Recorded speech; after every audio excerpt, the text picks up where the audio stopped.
Welcome back to the Perfect Quest podcast, your guide to a better journey. Today, we're embarking on a fascinating exploration into, well, a truly historic moment for the Catholic Church, the election of its new leader, Pope Leo XIV. Formerly Cardinal Robert Francis Prevost. And he's made history, hasn't he? The first American to take on this monumental role. It is indeed a significant turning point, a really big moment. The election itself, May 8th, 2025, came after Pope Francis passed away. He'd served, 12 years? 12 years, yeah. A substantial papacy. So our quest today really is to understand this new pope, to, delve into his background, the roles he's held. And what his leadership might actually mean for the church and the world, based on what we know, of course. Exactly, based on the available sources. Okay, so let's dive straight into the latest, the announcement. Right, the Habemus Papam, We have a goal. announced by Cardinal Protodeacon Dominic Minverti, and then the name, Leo XIV. And his first words to the crowd. Peace be with all of you. Simple, direct. Yeah, and what's really interesting here, I think, is the connection to his predecessor. You mean Pope Francis? Exactly. Pope Leo XIV steps directly into Francis's shoes, and crucially, Francis appointed him to some pretty key roles leading up to this. Right, that relationship seems vital to understanding this. It's definitely a key thread. Okay, so let's trace that. Yeah. Francis named here Apostolic Administrator of Chiclayo, that's in Peru, back in 2014. Kind of a temporary manager for the diocese. Pretty much, yeah. Then from 2015 to 2023, he was the actual bishop there. And then things really accelerated, didn't they? In 2023, Prefect of the Dicastery for bishops. A very powerful office, overseeing bishop appointments worldwide. And President of the Pontifical Commission for Latin America. Plus, made a Cardinal Deacon. And then Cardinal Bishop just this year, 2025. It's a rapid rise in the last couple of years. It really shows Pope Francis saw something significant in him. Well, yeah, and connect that to what Francis was looking for in that prefect role. He specifically wanted someone with a missionary background, someone whose experience wasn't just the Roman Curia, the Vatican central administration. So bringing an outside perspective into that crucial process of selecting bishops. Precisely. A deliberate move, it seems. And of course, we know Prevost attended Pope Francis's funeral just last month, in April. Which all leads to this idea, this anticipation maybe, that Leo XIV will likely continue quite a few of Pope Francis's reforms. It does suggest a certain continuity, at least initially, but that's the big question, isn't it? How far does that continuity go? Exactly. And where might we see, shifts, new directions? To get a better sense of that, we probably need to look at the man himself, his personal story. Right. Let's unpack his biography a bit. Okay. Robert Francis Prevost. Born September 14th, 1955, Chicago, Illinois. That Chicago, Illinois part is the headline grabber, of course. First American pope. Huge. But his family background is interesting, too, not just American. Not at all. Very multicultural, actually. His father, Louis Marius Provost, had French and Italian roots. And he was a catechist. A religious teacher. Right. And his mother, Mildred Martinez, Spanish heritage. So he grew up in this quite international household, you could say. That probably helps explain some of his later path. What about education? Looks pretty extensive. Oh, definitely. He started with a Bachelor of Science in Mathematics from Villanova in 77. Maths. Interesting starting point. Yeah, maybe unexpected. Then a Master of Divinity from Catholic Theological Union in Chicago in 82. That's the core theology training. And then off to Rome. Right. Doctorate in Canon Law, Church Law from the Angelicum, the Pontifical University of St. Thomas Aquinas, finishing in 85. He also got a licentiate there earlier. And an honorary doctorate from Villanova later on, too. So a very solid academic grounding. Suggests a strong intellectual bent, wouldn't you say? Which likely informs how he leads. And his religious life? He's an Augustinian, right? Yeah. That's right. Joined the Order of St. Augustine, the OSA, back in 77. Took his final solemn vows in 81. Ordained a priest in 82. And languages. The list is impressive. English, Spanish, Italian, French, Portuguese. And he can read Latin and German. In a global church like Catholicism, That's a massive asset. Direct communication, understanding different cultures firsthand. absolutely crucial. It allows for that deeper engagement. Oh, and a little personal detail. What? Reportedly a Chicago Cubs fan. Huh. Okay, that definitely roots him in his American background. It does. And he even did a bit of teaching early on, substitute physics, part-time math. Shows a bit of breadth before fully committing to the religious path. And here's another fascinating detail. Dual citizenship. U.S. and Peruvian. Yes, he became a naturalized Peruvian citizen in 2015. That's really significant, isn't it? It really is. Yeah. Especially given the whole first American Pope thing. It complicates that label a bit. It does. Reflects his deep ties to Latin America, where he spent so much time. Which leads us nicely into his actual work. His ministry and roles. Okay, so Peru looms large here. Over 2 decades. In places like Chilicanas and Trujillo. Doing what exactly? The list seems quite varied. It was. Chancellor, Director of Formation for New Priests, Professor of Canon Law, Patristics, Moral Law, even Judicial Vicar, handling the diocese's legal stuff. So really embedded in the local church life for a long, long time. Very much so. That hands-on missionary experience, far from Rome, it must have profoundly shaped his perspective on the church's realities on the ground. And he also moved up within his own Augustinian order. He did, provincial prior back in Chicago in '99. Then the big one, prior general of the whole worldwide Augustinian order from 2001 to 2013. Head of the entire order for over a decade. That's serious leadership experience. Absolutely. Managing a global religious community, fostering unity across different cultures. He's credited with strengthening the order's presence worldwide during that time. So governing experience, missionary experience, then his time as bishop back in Peru. Right, Bishop of Chiclayo.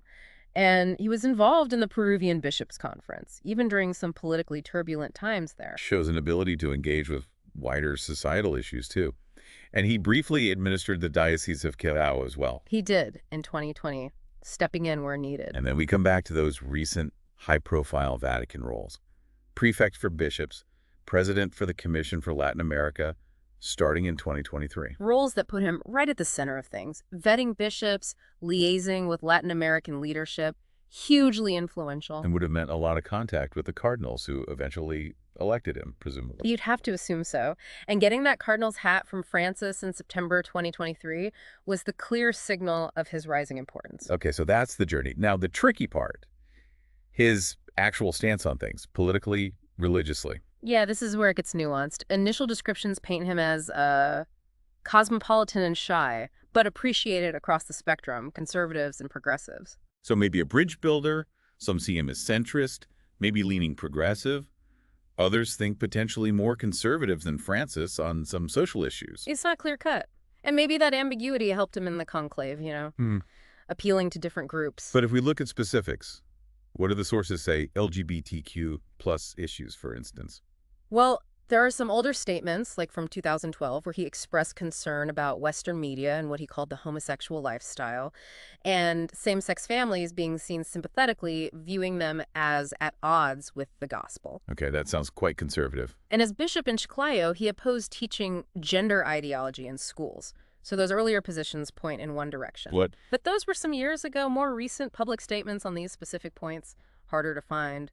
And given his close work with Pope Francis, People wonder if his views might have evolved, or perhaps he's just more focused elsewhere now. possibly. There were even conflicting reports floating around. One older source suggested openness to ordaining same-sex marriages way back, while more recently reports suggested neutrality on blessing same-sex couples. It's complex. So something to watch. What about the role of women?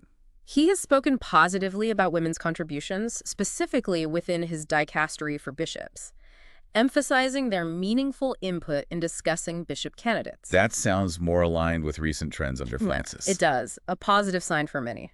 On other big global issues, climate change. Publicly supportive of Francis's stance there. Seems clear. Yes, and immigration. Reportedly very pro-immigration, again, aligning with Francis's focus. Okay, what about U.S.-specific things?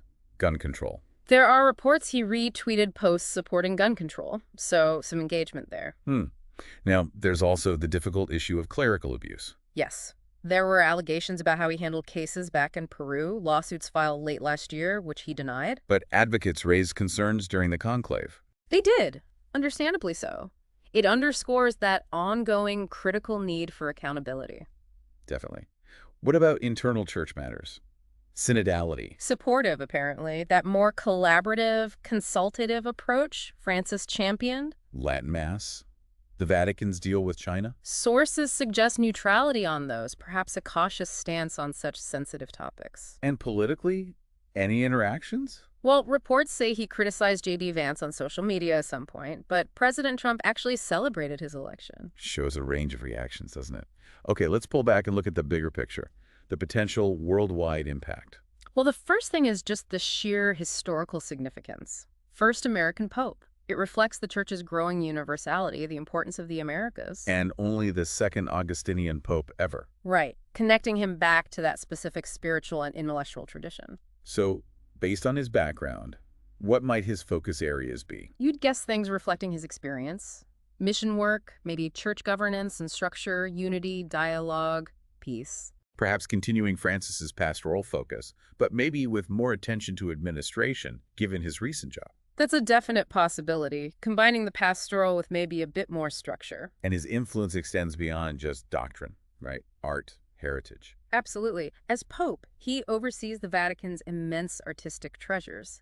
His tastes, his devotional focus, like Francis's devotion to the Salus Populi Romani image, can influence the faithful. Geopolitically, it's fascinating, too. Overcoming that unspoken rule against a pope from a superpower like the U.S. Yeah, that taboo seems to be broken, but maybe his Peruvian citizenship, his decades in Latin America, helps balance that perception for some people. Possibly.